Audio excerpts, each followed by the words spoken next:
안녕하세요. 파산관리인 홍현필 변호사입니다.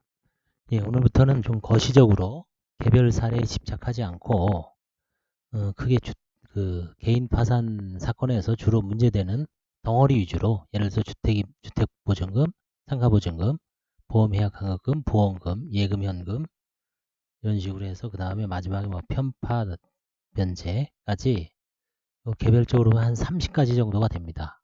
세분화하면 재산의 어떤 주요 쟁점에 대해서 한번 전체적으로 크게 숲에서 나무를 조망한다라고 생각을 하시고 한번 숲을 봐보겠습니다. 그동안 이제 개별적으로 환가사례 한 건당 나무 하나씩을 들여다봤다면 이번에는 주택임대차 보증금 전체에서 문제되는 게 무엇인가 그런 걸 한번 보겠습니다.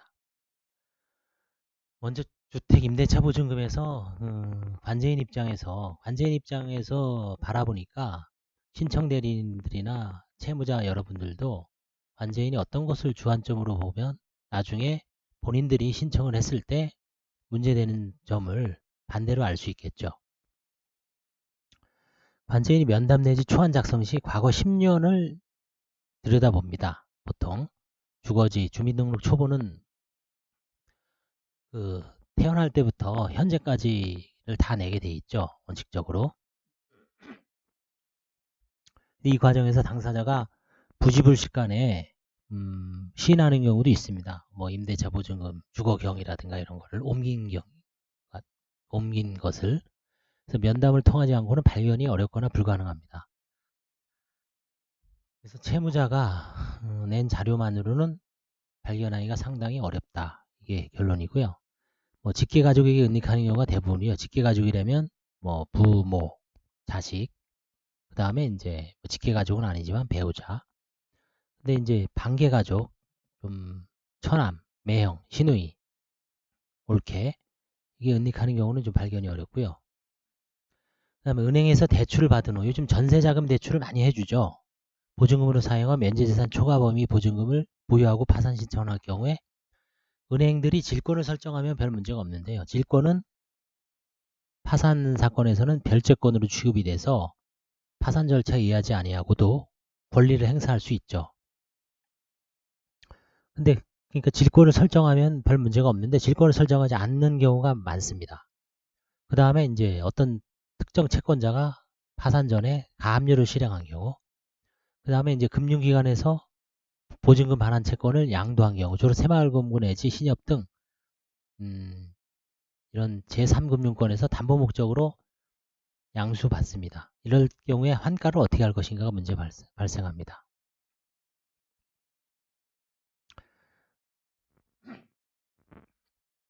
예를 들어 6년 전에 중앙법원 파산관제인 간담회에서 그 관제인들이 일부 문제 제기했지만 서민 전세자금 대출은 질권 설정 없이 국가에서 보증을 하고 금융기관을 통해 대출 실행하는데 국민이 세금이 들어가죠. 그래서 이걸 비면책 채권으로 해야 된다는 뭐 제한도 있었습니다만 이거는 이제 뭐 논의만 그쳤죠. 오히려 취업 후 학자금 상환 특별법은 파산에서는 비면책이고 개인회생에는 면책채권이 규정되어 있는데 파산에서도 면책을 하자라는 논의는 있습니다.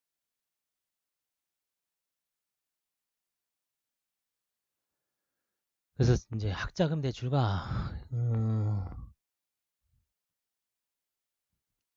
학자금 대출도 일반 학자금 대출은 면책이죠. 근데 취업 후 학자금 상환 특별법에 의한 학자금 대출은 비면책입니다.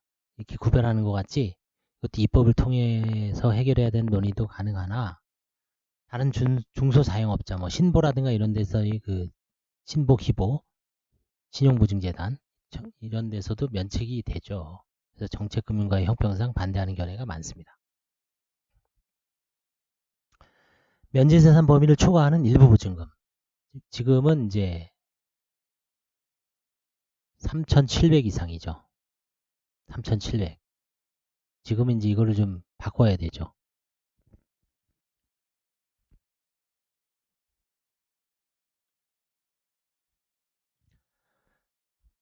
결론은 한 5천 정도 갖고 있다. 뭐 4천이야 뭐 4천 마이너스 3, 3,700에서 300인데 대략 한 4천에서 5천만 원 정도의 보증금을 보유한 사안에서 300에서 1,000만 원 정도의 금액을 환수해서 배당해야 하는가? 이런 경우는 채권자가 이해하는지.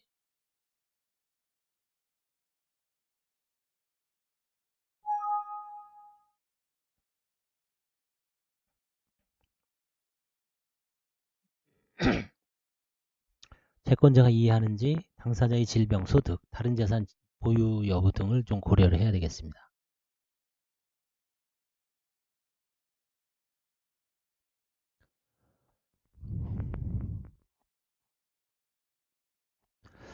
근데 제 판단으로는 현재는 이제 반월세가 많이 늘어났죠. 반월세라는 거는 순수한 전세가 아니라 보증금을 내고 일부는 월세로 내는 경우죠.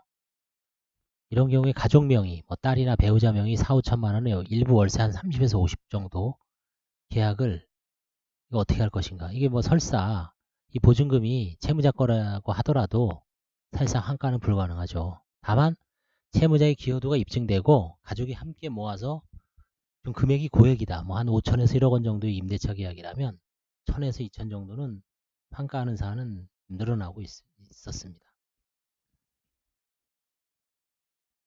배우자 명의 임대차 보증의 한수 범위는 개인회생은 어떻습니까? 개인회생에서는 통상 배우자 명의 보증금도 면제재산 범위를 초과하는 경우에는 절반을 반영을 하죠. 근데 개인 파산에서도 어떻게 할 것인가 이게 항상 논의가 됐습니다. 민법상으로는 부별산제죠. 그다음에 혼인 중 파산 분할을 인정하는 법적 근거가 없죠. 그러나 공동으로 형성한 재산이 입증된다면 환가가 가능하다는 게 다수의 견해입니다. 영업장 임차보증금이 소액인 경우 면제가 가능한가? 뭐 관제인 재량인데 가능하다라고 보여집니다. 일반 회생을 신청하였으나 채권자가 가결 정족수 예전에는 3분의 2니까 67%였죠. 지금은 이제 과반수로 변동이 됐는데 간이회생에서는 좀 변동됐죠.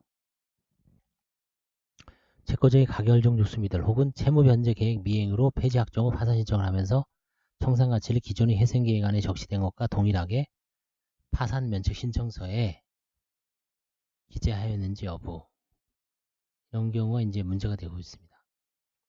수도권에서는 이제 거액의 보증금 5천만 원에서 1억 원 이상은 채무자가 은닉 또는 편파 변제한 사례가 많습니다. 이게 아까 말한 거죠. 질권 설정 해야 되는데 질권 설정을 안 해서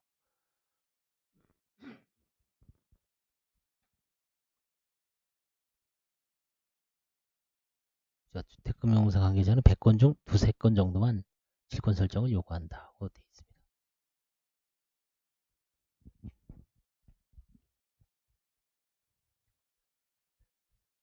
이거는 이제 그 당시로서는 최신 은닉 사례인데 보이스피싱 피해 사기를 당해서 결국 이제 사기를 당했으니까 거액의 그 금융채무를 진 겁니다. 8,200을.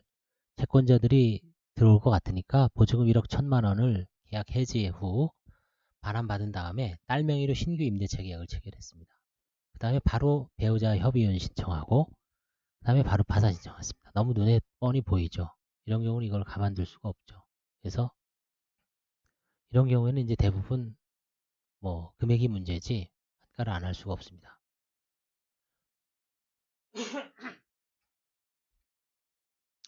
서울과 경기 등 수도권에 만약된 가장 임차 작업 최우선 임차 보증금 요즘은 3,700이고 그 다음에 경기도는 3,200인가요?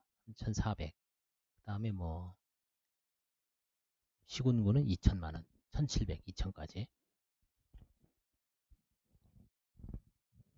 가장 임차 작업은 사실 애교 수준입니다. 더 심각한 것은 한국주택금융공사를 비롯한 시중은행이 전세자금 대출에 사기 대출이 좀 성행하고 있죠. 영화가 있습니다. 영화. 이 원라인이라는 영화가 있어요. 이게 대출과 관련된 영화인데 여기서도 3D 대출이 하나로 절대 해서는 안 되는 것으로 언급하고 있습니다. 왜냐하면 거의 진짜 막장이라는 얘기죠. 3D 대출. 3D 대출이라고 거기서 영화에서 나오는데 보험인가요? 보험과 관련된 거하고 그 다음에 이 전세자금 대출 또 하나는 뭔지 모르겠습니다. 지금은 3,700입니다. 3,700만 원을 초과하더라도 채무자의 소득이 거의 없고 양육 대상자가 있으며 질병에 시달리는 경우는 어려운 채무자의 경우는 소액의 한가는 다소 부적절한 사례가 있습니다.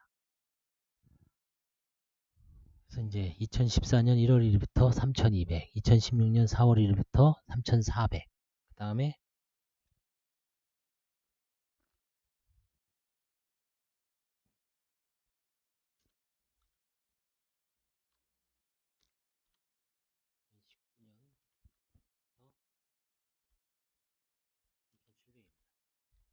1,700.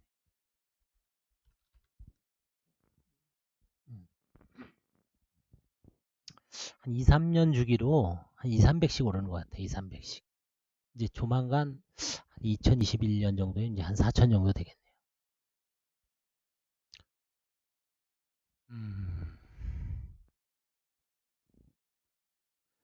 그래서 이건 관제인 입장에서 보는 겁니다. 그래서 채무자들도 앞으로는 임대차 계약은 그 등록이 돼 있죠. 등록.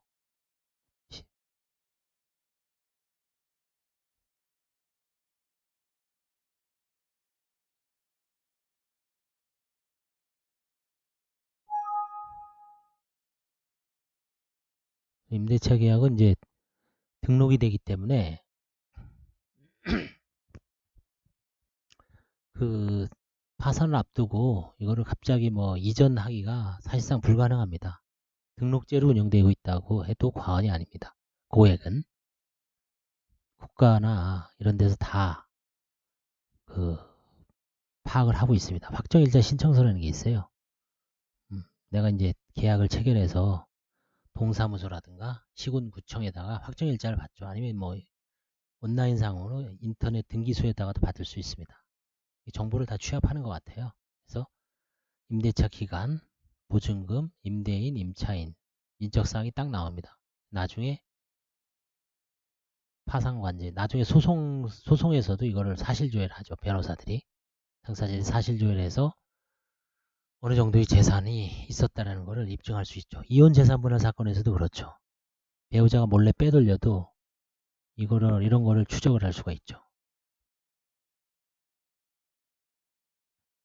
이런 걸 이제 접수를 하면은 해줍니다. 정보공개 청구를 하면. 이 확정일자분은 옛날 제도죠. 옛날에는 없었죠. 그냥 금액이 안 나옵니다. 그냥 이런 주소에 뭐가 여기 새로 살았구나. 이 정도 빼니 전입일자만 나옵니다. 2,000원. 부실하죠. 근데 요즘은 어떻습니까? 완벽하게 나오죠. 이렇게. 임대차 등록. 사실상 한국은 임대차는 등록제로 운영되는 거나 마찬가지입니다. 특히 저소득층 LH공사나 SH공사는 LH공사는 보증금을 뭐 1억 8,500까지 대주죠. 당사자들은 5%만 내면 됩니다. 그리고 명의는 LH공사로 하죠. 그래서 임대차 등록 현황이라는 제도가 있기 때문에 임대차 보증금을 변경해서 파산해서 들어오는 경우는 사실상 관제인이 대부분 다 적발할 가능성이 있다. 뭐 100% 완벽한 건 아니지만 뭐 사실조회도 하고 이렇습니다. 그래서 이런 걸 잘 살펴보면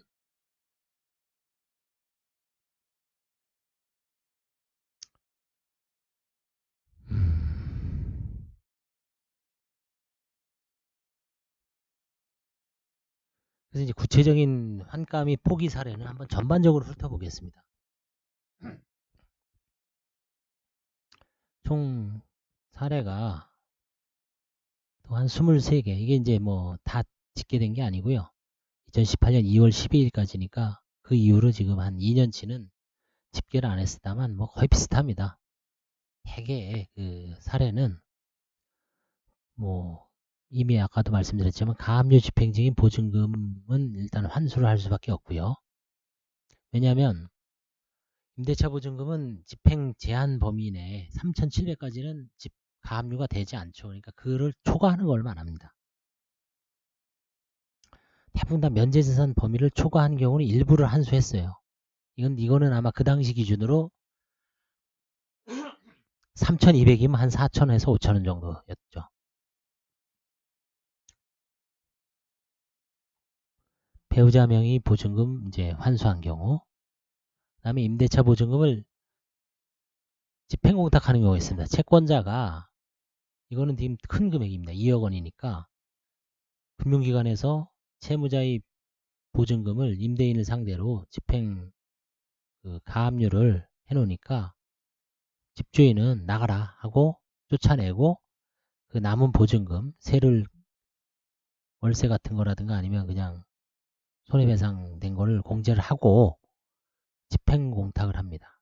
그런 경우에 채무자가 파산 들어왔을 때 이제 공탁금을 관제인이 찾는 경우죠.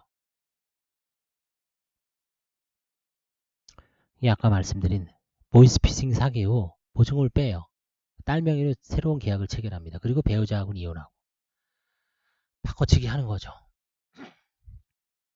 그리고 이제 5천에 월세 한 4, 50 살합니다. 그래서 이제 그 당시 아마 3,400 빼고 1,600 정도 한 것 같습니다. 그 다음에 이제 한국주택금융공사 대출. 이게 질권을 설정 안 했을 때 만약에 면제재산 범위라고 다 돌려주면 이 사람은 파산한 후에 오히려 재산이 증가하는 좀 이상한 현상이 발생하죠. 그래서 면제재산은 어쩔 수도 없어도 한 그게 5천이다 그러면 1,300을 한가를 하죠. 파산 신청 직전 임차보증을 가족에게 은닉하고 허위 진술한 경우도 좀 있습니다. 그 다음에 이제 임대차 보증금 5천만 원 기재를 누락하고 이혼과 동시에 파산 신청한 경우, 이런 경우도 이제 이혼을 했으니까 배우자의 몫이라든가 아니면 배우자와 자녀들도 살아야 되니까 그거를 이제 고려를 해서 사실상 소액만 합니다. 여기. 절반 정도만 한 거죠.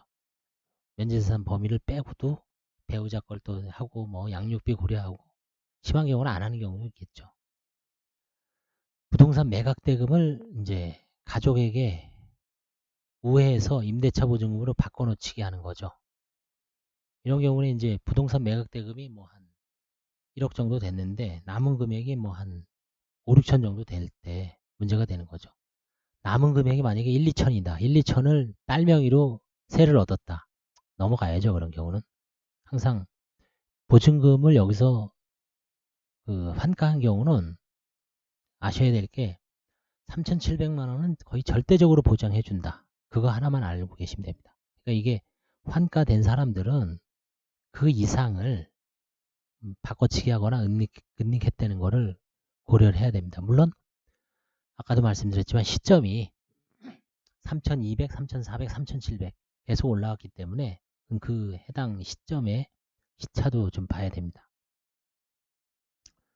임대차 보증을 부친에게 은닉한 경우, 이런 경우도 마찬가지입니다. 2천 있었는데 자기 아버님 명의로 2천 이론상으로 은닉이죠. 넘어가야죠 그때.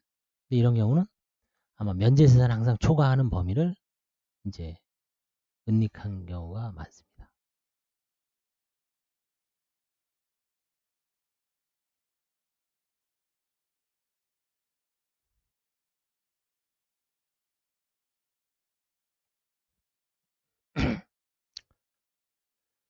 이런 경우 아까 말씀드렸죠. 임대차 1차, 임대차 확정일자 신청서를 갖고 와라 해서 이게 동생한테 변경된 거를 반납한 거죠. 은닉한 거를 발견한 거죠. 1,500만 원.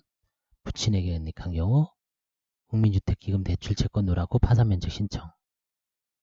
이게 이제 대출 받았으니까 이거는 거기서 살아야 되니까 신청서에 기재를 안 합니다. 그런데 이건 기재를 해야 되죠.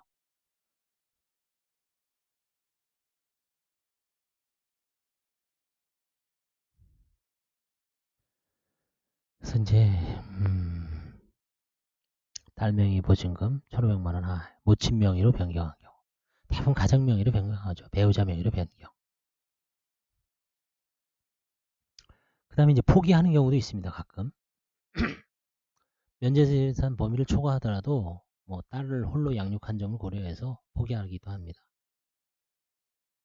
그 다음에 허위 임대차 계약서를 제출했는데 배우자 매각 부동산을 엄격하게 조사하니까 면책을 취하한 사례가 있습니다. 집 매각 후 1년 만에 파산 신청을 했는데 조사해보니 보증금이 면제재산 범위 내에요. 포기해야죠. 고령이고 은닉한 보증금마저 생활고로 모두 소진하였으므로 면책 불허가에는 해당되겠죠. 원칙적으로. 재량 면책 해줘야죠. 이런 경우는. 그래서 이 포기하는 경우도 많고 이것도 사실상 앞에 있는 이 임대차 보증금 환가 사례도 대부분 일부 포기죠. 일부 포기, 일부 환가라고 해석을 하시면 됩니다. 보증금은. 왜냐면 이 주거는 뭐 노숙을 할 수가 없잖아요. 그래서 주거 임대차 보증금은 아주 절대적으로 보장해 줘야 되죠. 3,700만 원. 그래서 항상 일부 환가, 일부 포기, 일부 환가를 하는 경우지 일부 환가 할 때도 채무자의 여러 가지 요소, 다른 재산이 있는지, 장애는 있는지, 직업은 있는지, 부양가족은 있는지, 그 다음에 근로능력은 있는지 이런 모든 거를 고려해서 환가를 하고 있습니다.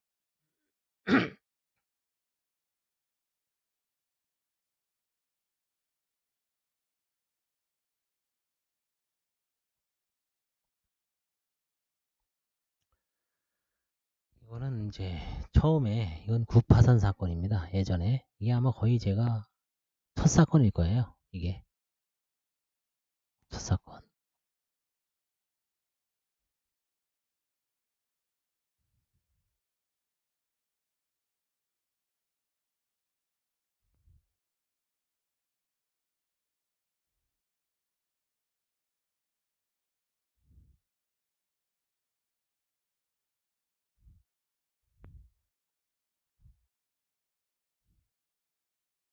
지금 보시면